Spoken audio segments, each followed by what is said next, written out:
جب انسان محنت کرتے کرتے تھک جاتا ہے، جب انسان اللہ سے دعا مانگتے مانگتے تھک جاتا ہے، ایک وقت آتا ہے جب ایک دن گزرتا ہے، 2 دن گزرتا ہے اور کئی دن گزر جاتے ہیں اور دھیرے دھیرے کئی سال بھی گزر جاتا ہے۔ ایک انسان جو غریب غربت میں ہوتا ہے وہ ہر دن اسی امید سے اٹھتا ہے اور ہر دن اسی امید سے محنت کرتا ہے، ہر دن اسی امید سے وہ کام کرتا ہے کہ ایک نہ ایک دن اس کے حالات انشاءاللہ ضرور بدلیں گے، ایک نہ ایک دن اس کا خدا اس کے صبر کا اجر دے گا۔ لیکن جب اس کے ایک دن گزرتے ہیں، اس کے ایک مہینے گزرتے ہیں، پھر کئی سال گزر جاتے ہیں، تو کہیں نہ کہیں اس کے دل میں یہ بات آ جاتی ہے، کہیں نہ کہیں وہ خود سے بھی اور خدا سے بھی شکوے شکایت کرنا شروع کر دیتا ہے۔ بہت زیادہ وہ ڈی موٹیویٹ ہو جاتا ہے، ٹوٹ جاتا ہے لوگوں کے سوالات سے کہ اب تک تم کچھ نہیں کر پائے۔ بہت سارے لوگ اپنے ہی لوگ جو دل دکھاتے ہیں ایسی باتیں کرتے ہیں، اور کہیں نہ کہیں وہ اس کے من سے یہ بات نکلتی ہے کہ اور کتنا انسان صبر کرے گا، کیونکہ صبر کی بھی ایک حد ہوتی ہے۔ انسان کے حساب سے یعنی کہ ہم لوگوں کے حساب سے دیکھا جائے تو اگر کوئی اپنی اسٹوری ہمیں بتاتا ہے تو ہمیں ایسا لگتا ہے اللہ نے ان کے اوپر کتنے سارے کہ اللہ نے ان پہ مصیبتیں دے رکھی ہیں، اللہ کیوں نہیں ان کے صبر کا اجر دے دیتا ہے۔ ہم لوگ اتنی جلدی پگھل جاتے ہیں اور ہم لوگ دعا کرتے ہیں کہ ان کی جو مصیبت ہے، ان کی جو پریشانیاں ہیں وہ جلد سے جلد دور ہو جائے، تو ہم انسانوں کے حساب سے ایسا لگ رہا ہوتا ہے کہ اللہ نے بہت مصیبت دی، اور کہیں نہ کہیں ہم بھی یہ سوچتے ہیں کہ اللہ ان کو کیوں نہیں آسانیاں دیتا ہے۔ لیکن اللہ کے حساب سے وہ صبر نہیں ہوتا، کیونکہ حدیث میں آتا ہے کہ اللہ ایک بندے پہ اتنا ہی زور زبردستی ڈالتا ہے، اتنا ہی اس کو آزماتا ہے جتنے اس کے اندر طاقت ہو، جتنا وہ صبر کر سکتا ہے۔ جب آپ کا صبر کا باندھ ٹوٹنے والا ہوگا اس سے پہلے ہی اللہ اجر دے دیتا ہے، لیکن ہم بندے، ہم انسان ہیں ہم وہ چیز نہیں دیکھ سکتے جو اللہ دیکھ رہا ہے، وہ چیز ہم نہیں سمجھ سکتے جو اس کو پتہ ہے، وہ حکمت ہم جان ہی نہیں سکتے کہ ہمارے صبر کے پیچھے، ہماری پریشانیوں کے پیچھے، ہمارے گھر کی مصیبت کے پیچھے اللہ ہمیں کیا دینا چاہتا ہے، یہ چیز ہم نہیں جان پاتے۔ اسی لیے ہم بہت جلدی ڈی موٹیویٹ ہو جاتے ہیں اور ہار جاتے ہیں خود سے، لیکن ہمارے اندر طاقت ہوتی ہے صبر اور کرنے کی، لیکن لوگوں کی باتیں اور ہمیں جو ہے کام، لوگوں کی باتیں، پریشر، یہ سب کچھ ہمیں ڈی موٹیویٹ کر دیتا ہے، ورنہ انسان اتنی جلدی ہار نہیں مانتا اور اپنے اللہ سے تو کبھی شکایت نہیں کرتا، لیکن لوگوں کی بات ہوتی ہے کچھ جو دل میں لگتی ہے، چبھتی ہے، پھر اس کو اس طرح کی خیالات آنے لگتے ہیں اور اللہ سے وہ اس طرح کی باتیں کرنا شروع کر دیتا ہے۔ آج میں آپ کو اس ٹاپک کے اوپر بات کروں گی کہ آخر ہمارے دل میں یہ سارے خیالات کیوں آتے ہیں، اپنی غریبی سے انسان تنگ آ کر کے اللہ سے شکوے شکایت کیوں کرنا شروع کر دیتا ہے، کہاں سے یہ جڑ شروع ہوئی ہے، کہاں سے یہ پوائنٹ شروع ہوا ہے، اور اس کو اپنے دلوں اور دماغ سے کیسے نکالیں، کیونکہ آج کے ٹائم پہ بہت ساری میری بہنیں ایسی ہیں جو غریب غربت میں رہ رہی ہیں، لیکن وہ اپنی زندگی کو خراب کر رہی ہیں، غریبی کی وجہ سے نہیں، کچھ خیالات کی وجہ سے، کچھ سوچ کی وجہ سے، کچھ ٹینشن، کچھ ڈپریشن کی وجہ سے، جو انہیں لگتا ہے کہ میرے پاس غریبی کی وجہ سے۔ غریبی میں حضرت فاطمہ رضی اللہ عنہا بھی تھیں، بہت سارے صحابہ صحابیاں بھی تھیں، تو وہ لوگ کبھی ڈپریشن میں نہیں گئے، ٹینشن میں نہیں گئے، انہوں نے اپنی زندگی کے بارے میں کبھی ایسا کچھ نہیں سوچا، تو ہم کیوں سوچیں؟ اس سے کیا پتہ چلتا ہے؟ اس سے یہ پتہ چلتا ہے کہ غریبی کوئی اتنی بڑی مصیبت نہیں ہے جو انسان نے اپنے گلے باندھ رکھی ہے اور اسے لگتا ہے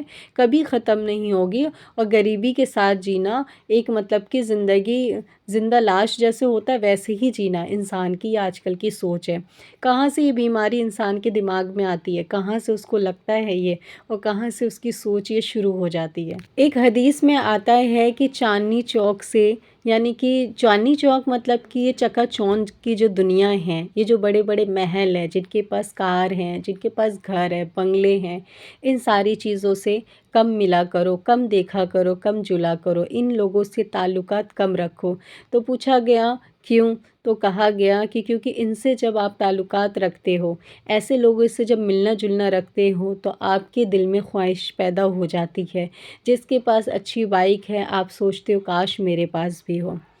جس کے پاس اچھا گھر ہے آپ سوچتے ہو کاش میرے پاس بھی ہے، کیونکہ انسان کے اندر اللہ پاک نے لالچ بھی دیا ہے، لیکن اللہ پاک نے کنٹرول بھی دیا ہے جو ہر انسان نہیں کر پاتا اپنے نفس کے اوپر۔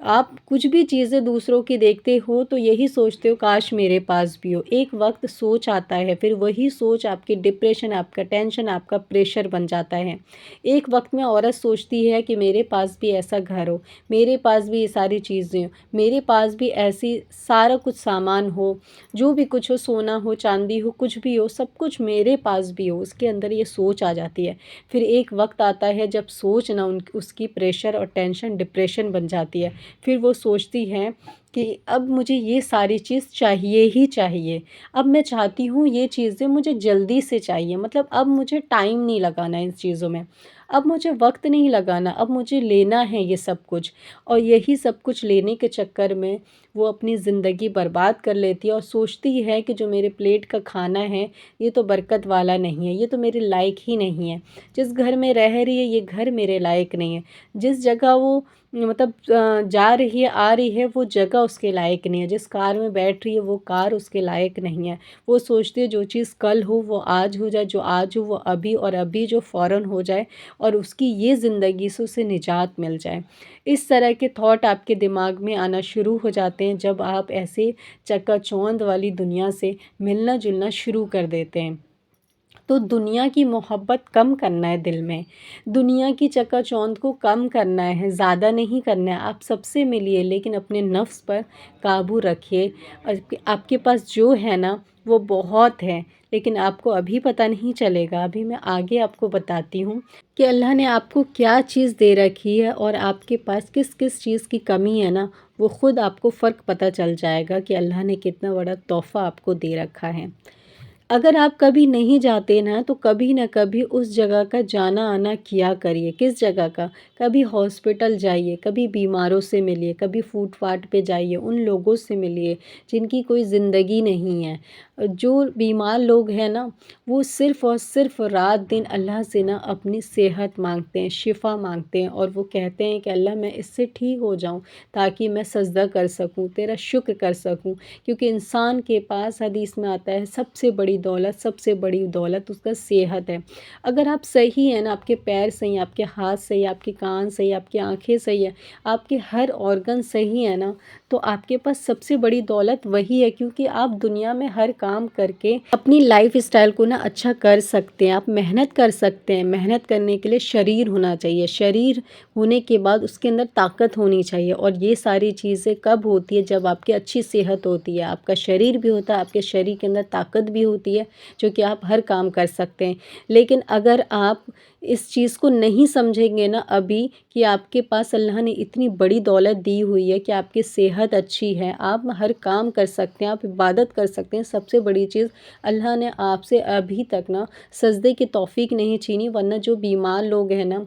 وہ کس طرح سے نماز پڑھتے ہیں، کتنی انہیں تکلیف ہوتی ہے۔ کچھ لوگوں کو ایسی ایسی بیماری ہوتی ہے جہاں پانی جانا منع ہوتا ہے، پھر بھی ان کا وضو ہوتا ہے، نماز ہوتا ہے، لیکن تکلیف ہوتی ہے، ان چیز سے بھی تکلیف ان کو ہوتی ہے، پریشانی ہوتی ہے، لیکن پڑھتے ہیں۔ رکوع سجدہ یہ ساری چیزیں نہیں ہو پاتی ہیں جو ہم کر سکتے ہیں کیونکہ ہمارے پاس صحت ہے، ہم ابھی تندرست ہیں، تو ہمیں کوئی بیماری نہیں ہے، اللہ کا شکر ہے۔ تو اللہ کا شکر کرنا چاہیے ہر وقت۔ اگر آپ ایک صحت مند انسان ہیں تو اگر آپ کے پاس گھر نہیں ہے، کار نہیں ہے، بنگلہ نہیں ہے، زمین نہیں ہے، جائیداد نہیں ہے، پراپرٹی نہیں ہے،